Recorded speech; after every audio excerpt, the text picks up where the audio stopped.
Hello everyone, स्वागत है आप सभी का आपका अपना ही प्यारा YouTube channel MS coaching future में।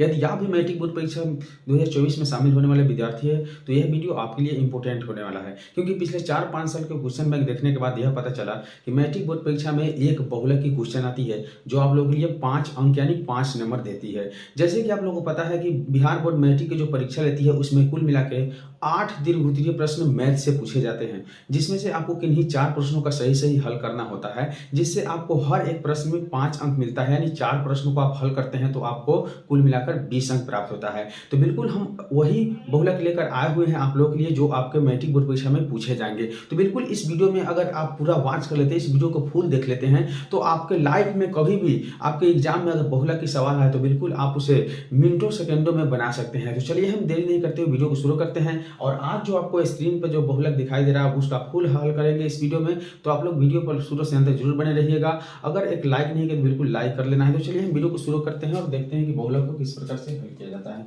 तो सबसे पहले बहुलक बनाते समय हमें देखना क्या है कि यहाँ जो होती है वर्ग अंतराल होती है और नीचे जो दिया होता है वह बराबरता होता है। तो इसमें जो होती है सबसे शुरुआत ही होती है, वही आपकी अहम रोल होता है, यानी अहम चीज होता है जो आप बिल्कुल जीरो से हीरो बन सकते हैं। यानी जीरो बिल्कुल आप कुछ नहीं जानते हैं तो भी आप प्रश्न को हल कर सकते हैं। तो सबसे पहले बराबरता में देखना है कि सबसे अधिकतम बराबरता कितनी है।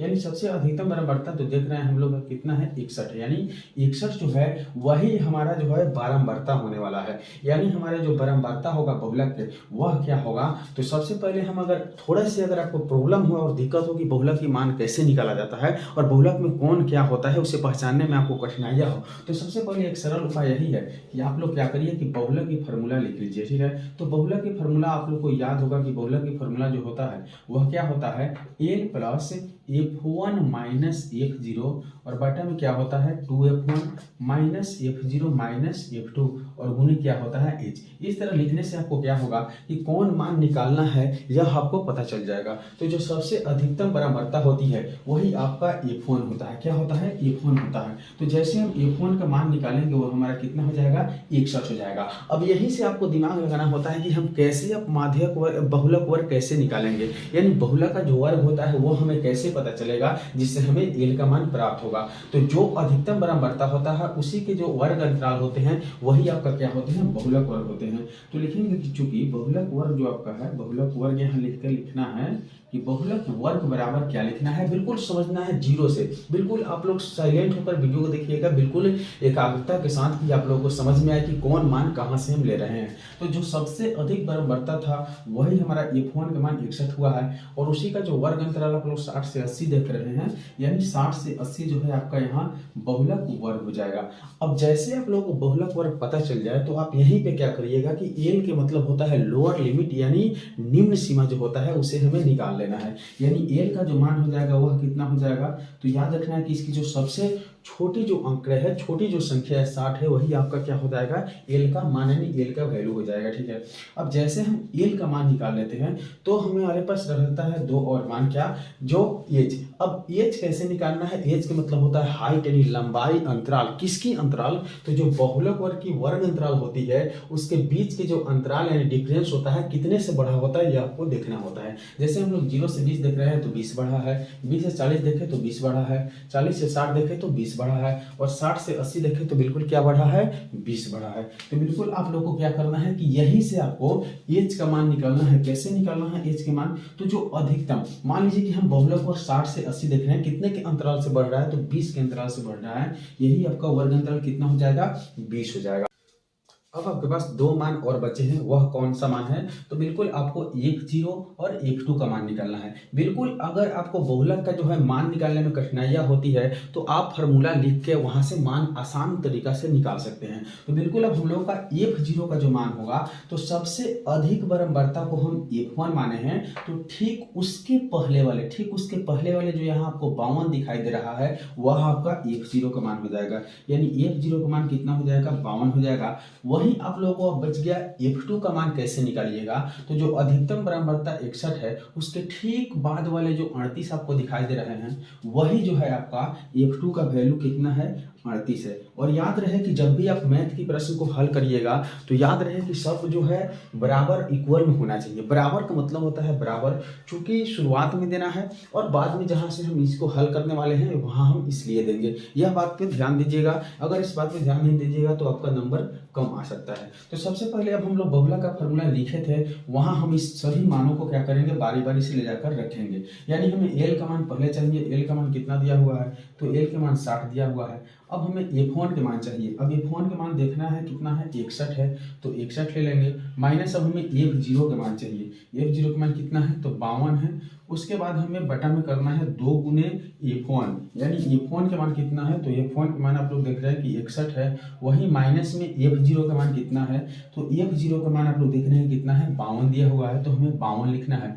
माइनस में F2 का मान कितना है, तो F2 का मान 38 है, 38 लिखना है। और कोष्ठ को बंद करना है और गुने में H का मान कितना दिया हुआ है, तो H के मान 20 दिया हुआ है, तो हमें क्या लिखना है, 20 लिखना है। इस तरह से आप किसी भी बहुलक का मैथ को जो है चुटकियों में बना सकते हैं। तो देखिए यहाँ हम 60 को उतार देंगे, प्लस यहाँ क्या करना है कि 61 में से 52 को क्या करना है, घटा लेना है। यानी 61 में से 52 को घटाते हैं तो हमारे पास 9 बचेगा। और बटा में देखिए 2 से हम 61 में गुना करेंगे, तो 2 से 1 में गुना करेंगे 2 हो जाएगा, और 2 से कितना हो जाएगा, 12, यानी 122। और बाकी जो इस दोनों माइनस वाले हैं इन दोनों को हम एक साथ जोड़ देंगे, माइनस में ही लिखेंगे लेकिन जोड़ के लिखेंगे।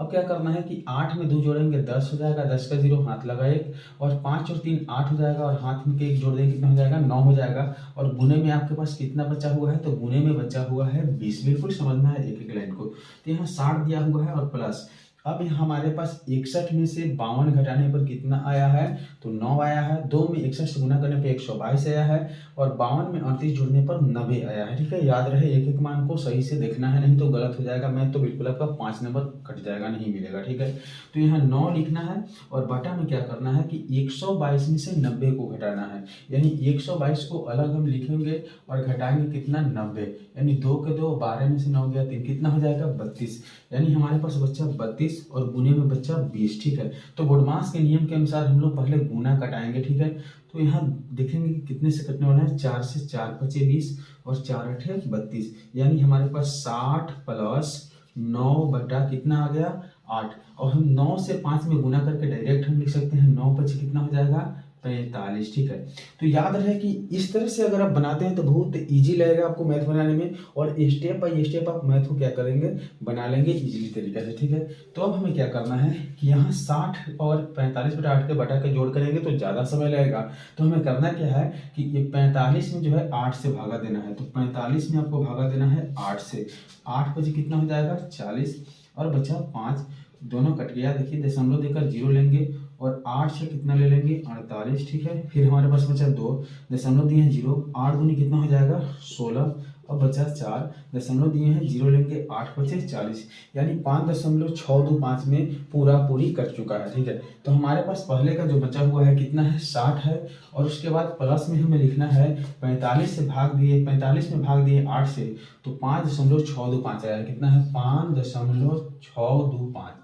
तो हम 5.625 को यहाँ क्या करेंगे, लिख लेंगे।